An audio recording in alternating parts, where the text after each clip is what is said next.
We're back, giving back to those who served our country. There are local organizations working to make sure veterans have the care they need.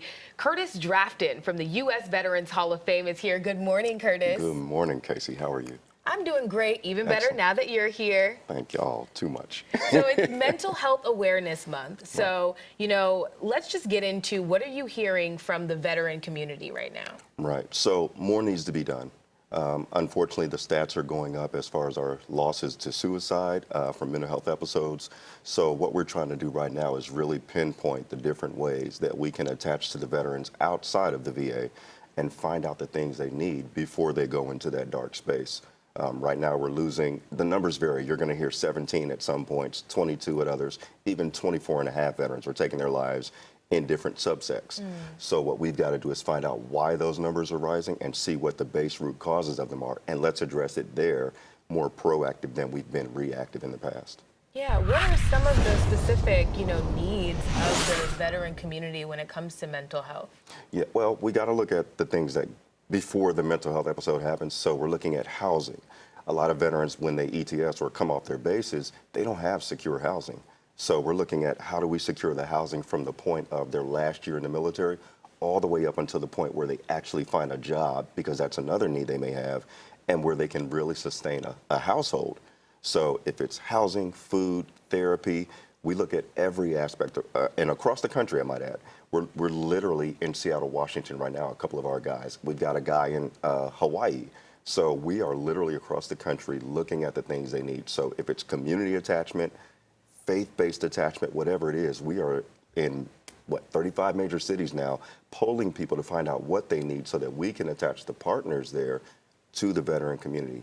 In a state like North Carolina, where there's 770,000 veterans, we got a lot of work to do with 100 counties. So, we're really beating the bushes here to find these solutions. Yeah, and you're operating nationwide, like you just said. So, tell us a little bit about the U.S. Veterans Hall of Fame. So it's more than what its name is. We've had great conversation in the past. So the name says Hall of Fame, but what we key in on is honor.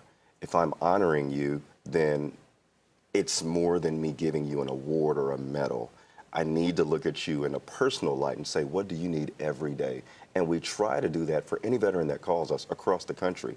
Now, we can't literally be boots on the ground in every city and state, and that's why we make sure we make the community attachments so that we can send organizations out that we vetted to go out, attach with these veterans, and make sure that they don't fall into those worst statistics rather than bringing them out of that dark space. So with the Hall of Fame, there's 18.2 million living veterans. We want to make sure that each and every one of them are getting everything that they need, both from the VA and society. Of course, and that's such an important cause. So what can people do to help, whether they have financial resources or maybe there's mental health counselors out there or people who have access to resources to build homes? Yeah, so that's the main thing. A lot of people think it's really difficult to attach to the veteran space.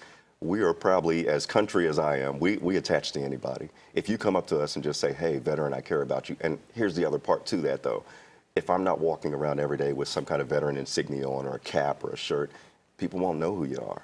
So what we're trying to do is organize events that are public where organizations can come out, community organizations, corporations, anybody can come out and just shake a veteran's hand, hug them, attach to them right there on the spot. So if anybody interested in corporate matter want to come into this space, we invite them. Please call me, email me. Again, we're nationwide, so our outstretch is very reach. And in fact, for mental health, coming up in July, we are actually going to have, in association with the American Foundation for Suicide Prevention and my friend Keon Lewis, we're going to have a march in Charlotte that is a mental health awareness and suicide prevention matter so that everybody can get used to the faces that care.